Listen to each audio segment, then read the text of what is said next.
હાલો, જય માતાજી મિત્રો. હું છું આપનો માનવ ગ્રુપ ચેરમેન મનુભાઈ બાકુભાઈ ડાંગર.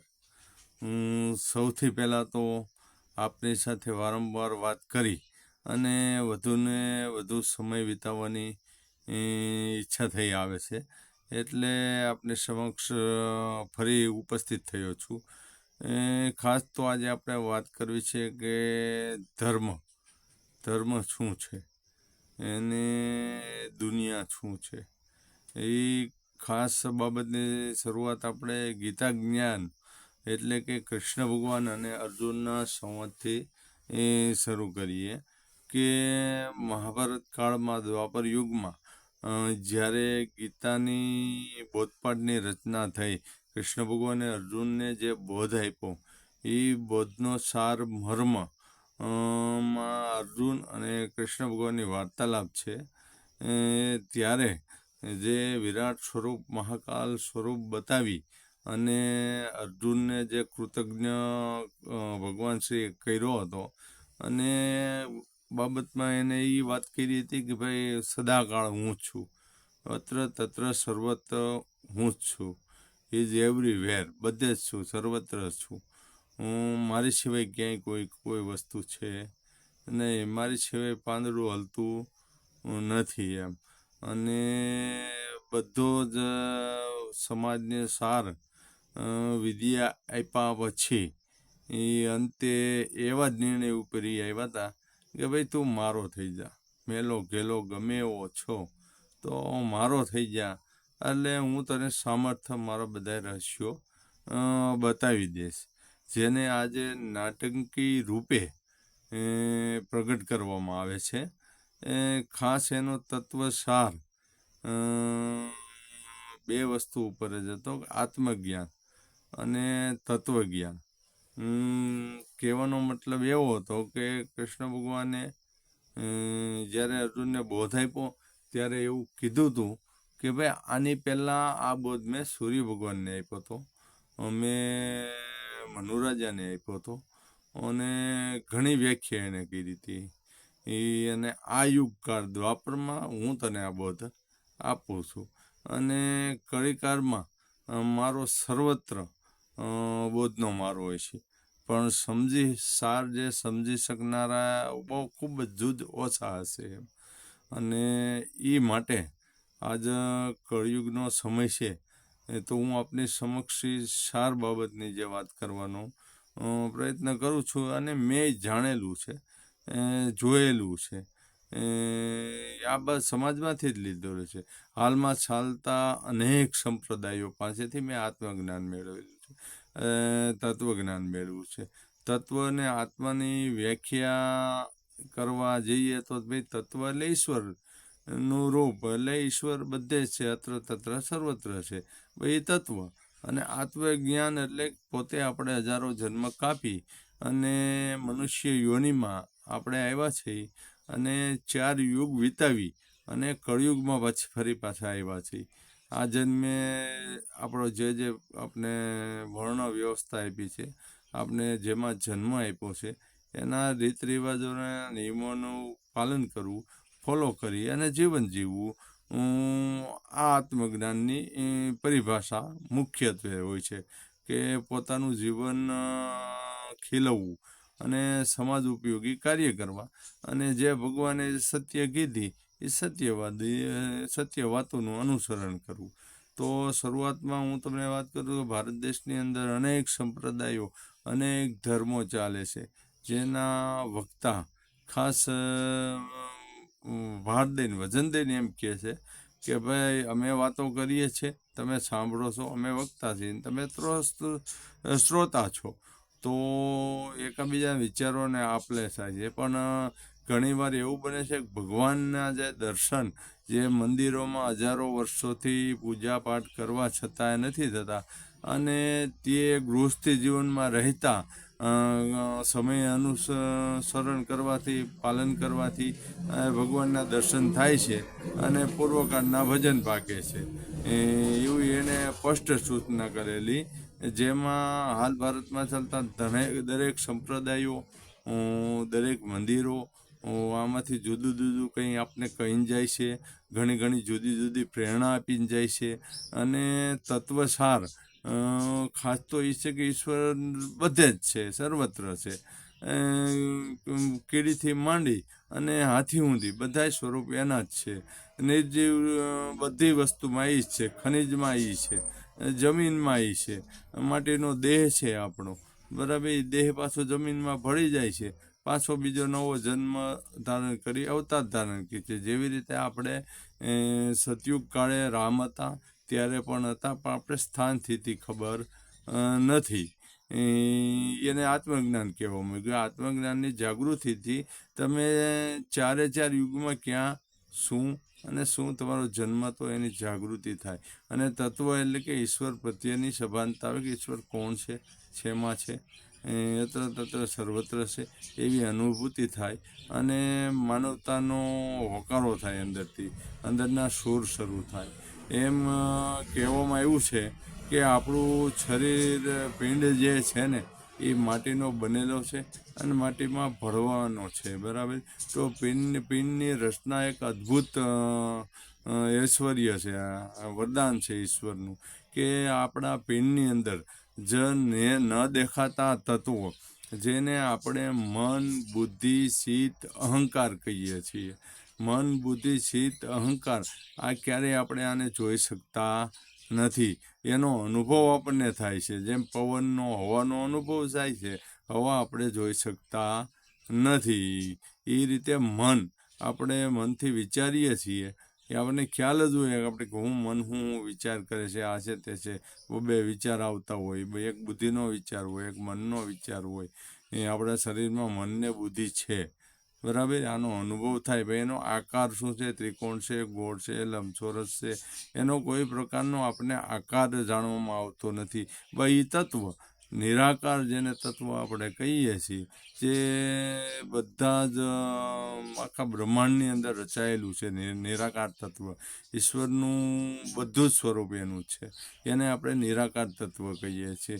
આકારમાં જો આવે ને તો શિવજીની જે રચના છે, બરાબર, પરમપિતા પરમાત્માની રચના છે, નિરાકાર 4 વર્ણો થી માંડી અને બધા સંપ્રદાયો, ધર્મો આનું આલેખન આપણને કરે છે કે બ્રહ્માંડમાં અનેક પૃથ્વીઓ તરે છે, અનેક બ્રહ્માંડોની રચના છે.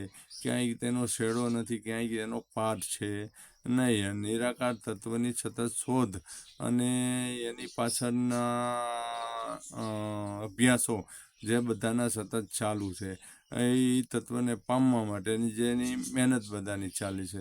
એને આપણને બધા ધર્મો, ગ્રંથો, વક્તાઓ આપણને સતત ચેતના આપે છે કે ભાઈ તત્વને જાણવાની જે જિજ્ઞાસા છે, એને જાણ્યા પછી અપરંપાર આનંદ છે કે તમને કોઈ એની જ બનાવેલી માયામાંથી તમે પસાર થઈ શકો છો. એ માટે એ તત્વની વ્યાખ્યા કરી છે. એવા મહાન સંત આપણે થઈ ગયા ગંગા સતી પાનબાઈ. એ વખતમાં એણે સ્વરવાણી, જે અત્યારે ખૂબ ખાસો પ્રચાર ચાલી રહ્યો છે સ્વરવાણી ઉપર, કે બ્રહ્માંડની અંદર અનેક વાઇબ્રેશનો તરતા, અવકાશમાં શબ્દો આપણા પણ તરતા હોય છે. અનેક જન્મો પસાર કરી આપણે જે બોલ્યા છે એ બધા શબ્દો બ્રહ્માંડમાં તરે છે, જેને તરંગો કહેવામાં આવે છે.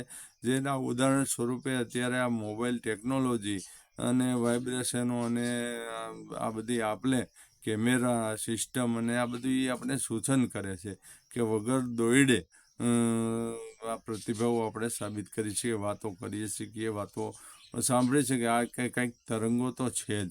એનાથી જ આ શક્ય બને ને, નકર કેમ શક્ય બને?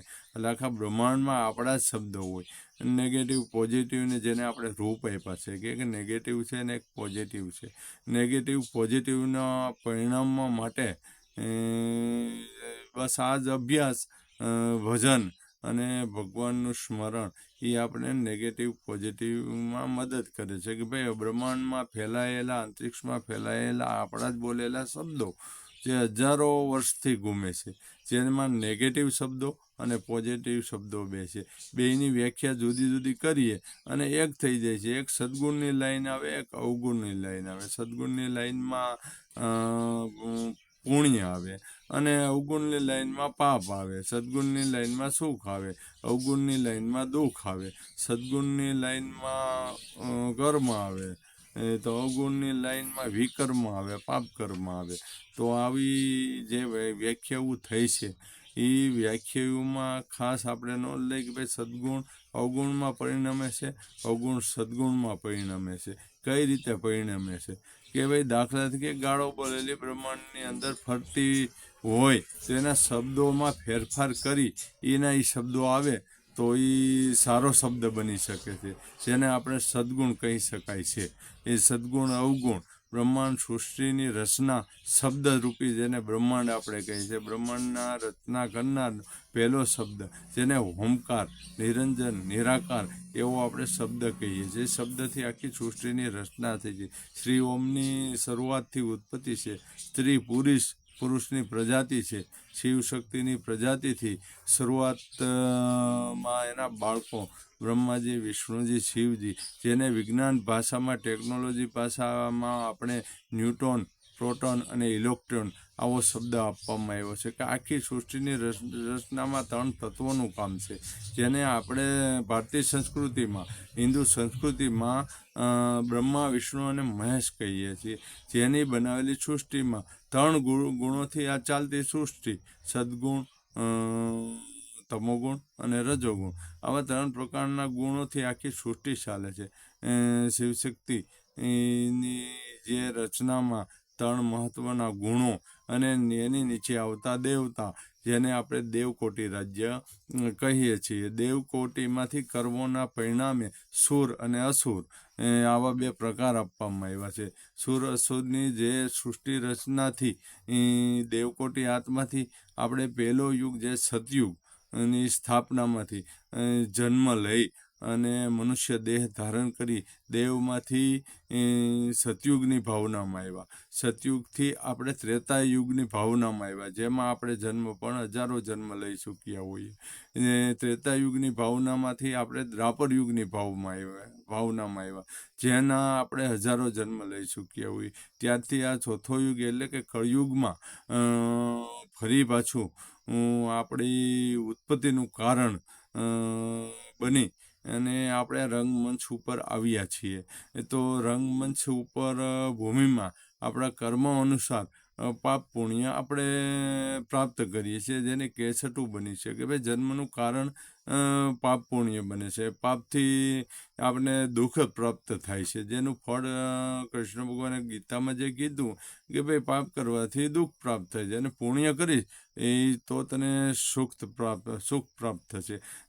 આ 2 વિચારોથી આખી દુનિયાનું અસ્તિત્વ સતત ચાલતું રહે છે, સદગુણ અને અવગુણ. અને સદગુણ અવગુણમાં રૂપાંતર થઈ શકે છે, અવગુણ સદગુણમાં રૂપાંતર થઈ શકે છે.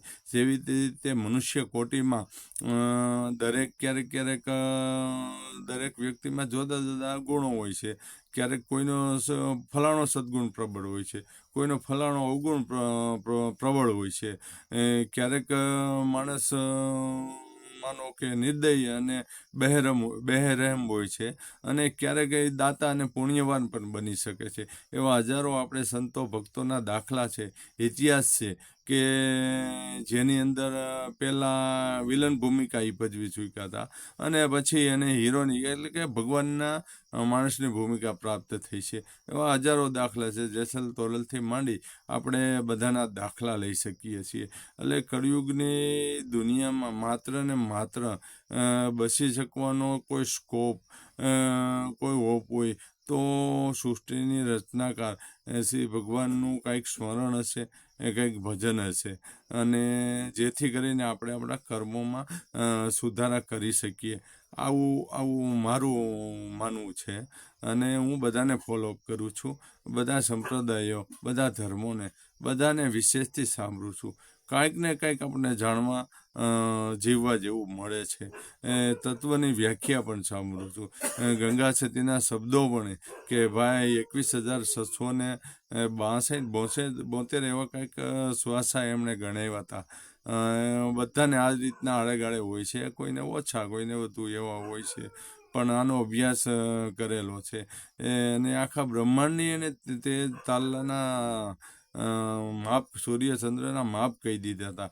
એ સમયમાં બસ આ ટેકનોલોજી કેમ અત્યારે મોબાઈલમાં મારા થકી આ દેશ પ્રદેશમાં અત્યારે વાત થઈ રહી છે, એ રીતે એ બધા એ તત્વજ્ઞાન ના નજીક જઈ અને આત્મજ્ઞાન એણે પ્રાપ્ત કરેલું હતું. બસ એ આત્મતત્વ એ જ કે આપણે આપણા હજારો જન્મ કાપીને આવ્યા, આપણે સુખ દુઃખ ભોગવીને આવ્યા, આપણે પાપ પુણ્યના પોટલા બાંધીને આવ્યા, આવી એક કેસેટું તૈયાર કરીને હજારો જન્મ લઈએ છીએ, ફરી પાછા જન્મે આવીએ છીએ, જઈએ છીએ. જે આપણે કુટુંબ પરિવાર વ્યવસ્થા સાથે આપણે કર્મોના બંધનથી એકાબીજા સુખ દુઃખના વ્યાખ્યામાંથી પસાર થઈએ છીએ. આ જે સૃષ્ટિ રચના છે, જેને આપણે દેહને ઉત્તમ મનુષ્ય દેહ એટલા માટે ઉત્તમ કહેવામાં આવ્યો છે કે આ મનુષ્ય દેહની અંદર એટલી રીધિ સિદ્ધિઓ સમાયેલી છે કે એની આપણે કલ્પના ન કરીએ. આખા એ બ્રહ્માંડમાં વિસરી શકવાની જે તાકાત, જે શક્તિ ધરાવે છે, એ આ મનુષ્ય કોટી આપણે આત્મા છીએ, જેનું સભાન અવસ્થામાં સતત નિરંતર સારું જીવન જીવવાની પ્રેરણા, જેમાં આપણને મન, બુદ્ધિ અને ચિત્ત અને અહંકાર આવા શરીરમાં 4 પ્રકાર આપ્યા છે કે મનથી આપણે વિચારીએ છીએ. વિચાર ક્યાંથી આવે છે? મોટો પ્રશ્ન, સૌથી મોટો એ પ્રશ્ન કે બ્રહ્માંડીય અવકાશમાંથી આપણને વિચાર આવે છે. એ મન આપણું વિચારે છે. મન આપણું વિચાર્યા પછી એનું આપણે બુદ્ધિને ગહન કરવા દઈએ છીએ. બુદ્ધિ જ્યારે આપણું મનની વાત ગહન કરે છે ત્યારે બુદ્ધિથી 2 જવાબો નીકળે છે અને બુદ્ધિ એને વાગોળી અને 2 જવાબોમાંથી એકને એ નક્કી એક્સેપ્ટ કરી અને એ આપણા ચિત્તને કે હૃદય પાસે પહોંચાડે છે. હૃદય જ્યારે એને એક્સેપ્ટ કરી અને ઓકે કરે છે ત્યારે એને અહંકારમાં એનું પરિભ્રમણ થાય છે. અહંકાર એટલે કે આપણે કાર્ય કરીએ છીએ, જે કાર્યને આપણે અહંકાર ગણવામાં આવ્યો છે કે એ પ્રમાણે આપણે કાર્ય કરીએ છીએ. જ્યારે મને નબળું વિચાર્યું તો બુદ્ધિ એને 2 તર્ક દેવાના કે ભાઈ નબળું ન કરવું, અને એમાં જો એક્સેપ્ટ કરી લઈએ તો એ ચિત્તને મોકલે અને ચિત્ત એના અહંકારમાં પરિણમે, જેથી કરીને આપણે કર્મ બંધાઈ જાય છે. એટલે આ રીતે આખી સૃષ્ટિની રચનામાં આપણા શરીરનો સૃષ્ટિ સાથે સમન્વય કહેવામાં આવ્યો છે. કારણ કે માટીનો બનેલો દેહ છે. બ્રહ્માંડની એક અદ્ભુત રચના જે પૃથ્વી છે, પૃથ્વીમાંથી આપણી ઉત્પત્તિ છે કે આપણો આ દેહ માટીમાં મળી ગયો. એ પાછલા જન્મની જે કાંઈ માટી છે એ હવા, ધૂળ એટલે કે પંચતત્વ સાથે ભળી જશે. જે પંચતત્વમાં આકાશ, પૃથ્વી, વાયુ, જલ અને માટી, એ 5 તત્વો ગણવામાં આવ્યા છે. 5 તત્વોમાં આપણને દરેક તત્વ કંઈક ને કંઈક સંકેત ઇશારો કરે છે. આપણી માટી ઢસડી જાય છે. જેમાં કોઈના ખેતરમાં માટી જવાથી એમાં આપણે પાકનું નિર્માણ થાય છે. એ માટીનો દેહ પાછો એ છોડવે ચડે છે. છોડવે ચડી અને એનું અનાજ પરિપક્વ થાય છે. એ અનાજ આપણા આવતા ભવના મા બાપ આરોગ્ય છે અને આપણો પાછો શરીરરૂપી સંચાલિત પિંડ બને છે. માના ગર્ભમાં પિંડ બની અને પાછા આપણી ઉત્પત્તિનું કારણ બને છે. ઉત્પત્તિ થયા પછી છઠ્ઠીના દિવસે આપણા પાછલા જન્મોની, આગલા જન્મોની બધી કેસેટો જે ભાગ્ય વિધાતા છઠ્ઠીના દિવસે લેખ લખે છે. ત્યાં સુધી ઈશ્વરની યાદી વચ્ચેની હોય છે. ઈશ્વરની યાદી પત્યા પછી એ આપણને એ અભાન અવસ્થા બને છે અને આખા જીવનમાં બાળપણ, યુવાની, ગઢપણ આપણે કર્મો કરતા રહીએ છીએ અને પાપ પુણ્યનું ભાથું બાંધતા રહીએ છીએ. આવી રીતના આખા દેહની સંચાલિતા થાય છે અને સુખ દુઃખ ભોગવવાનું કારણ બનીએ છીએ. આ વાત તમારી સાથે કરવા માટે ખાસ તો મારું અંદરથી જે પ્રેરણા થતી હોય એના રીઝન કરતાં મેં બાહ્ય સમાજ પાસેથી ખૂબ જ મેળવેલું છે. સમાજે દીધેલું જ્ઞાન છે, સારી સારી વાતો દીધેલ છે. નેગેટિવ પોઝિટિવની જે ઉર્જા આપણે કહીએ છીએ તો સમાજમાં નેગેટિવ એનું છે, પોઝિટિવ એનું છે. ઈશ્વરની તત્વની રચના આનું બધું છે. મેં આત્મજ્ઞાન વિશે આપને વાત કરી, એ જ રીતે તત્વજ્ઞાનની વાત છે કે ઈશ્વર છે, પોતે સ્વયંભૂ છે અને આખા બધા જ તત્વો એના છે. કોઈ એનું નથી, એવું અજાણ્યું નથી. એ બધા જ તત્વોની અંદર આપણને કાંઈક ને કાંઈક સાર મળે છે. એ સારને ઓળખવાની, પ્રગટ થવાની આપણી સમતોલતા હોવી જોઈએ. આ સમતોલતા મેળવવા માટે ખાસ જે કૃષ્ણ ભગવાને ગીતાજીમાં હુંકાર કર્યો છે એ કે ભાઈ તું મારો બની જા, મારો બનીશ એટલે હું તને બધા જ રસ્તા બતાવીશ. ખાસ એવો જ્ઞાનનો ભંડાર ગીતાજીમાં કૃષ્ણ ભગવાને આપણને બોધપાઠ આપ્યો છે કે છેલ્લા શબ્દોમાં એણે કીધું છે કે મારો થઈ જા એટલે હું તને બધા રસ્તા બતાવીશ. એટલે ખાસ સારની વાત, સમાજને સમજવાની વાત, લોકભોગ્ય ઉપયોગી વાત અને આપણા બધાના જીવન સુંદર, સરસ અને જ્ઞાનીમય અને આવનારી પેઢી, સંપૂર્ણ પેઢી આત્મસાદી, આત્મવિચારક બને કાંઈક ને કંઈક પ્રેરણાથી આપની વચ્ચે હું વાત કરી રહ્યો છું. જેમાં મને ખૂબ જ આમ તો કહી શકાય અને ખૂબ જ થોડીક મજા આવી અને ખાસ કરીને આપણે બધા જ આત્મચિંતનમાં મંડીએ એવી આજ પ્રેરણા થઈ છે. એટલા માટે આપની સમક્ષ વાત કરું છું. વિશેષ કાંઈ એવી પ્રેરણા રહેશે તો હું આપની સમક્ષ વાત કરવા ઉપસ્થિત થઈશ. એવી મારી આપ સર્વ લોકોને નવા વર્ષની શુભકામના સાથે સાથે જય માતાજી મારા સ્વીકારજો.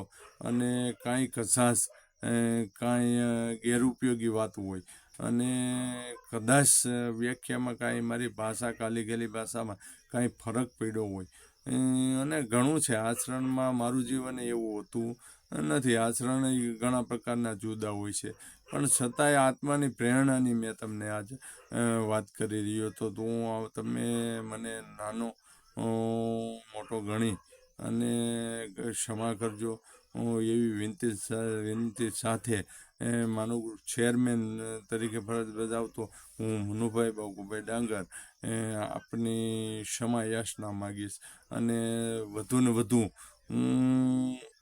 તમારામાંથી પ્રેરણા લઈ શકું હું એટલા માટે જ ખાસ તો આપની સમક્ષ રજૂ થવાનું થયું છે કે તમારામાંથી કાંઈક એવી પ્રેરણા મળે અને અમારા આત્મસાદ વધુ મજબૂત બને, પ્રબળ બને. જીવન જીવવાની કળા અને પ્રેરણા આપનામાંથી મળે, બસ એ જ માધ્યમ માટે હું આપની સાથે રહી શકું છું. જય માતાજી.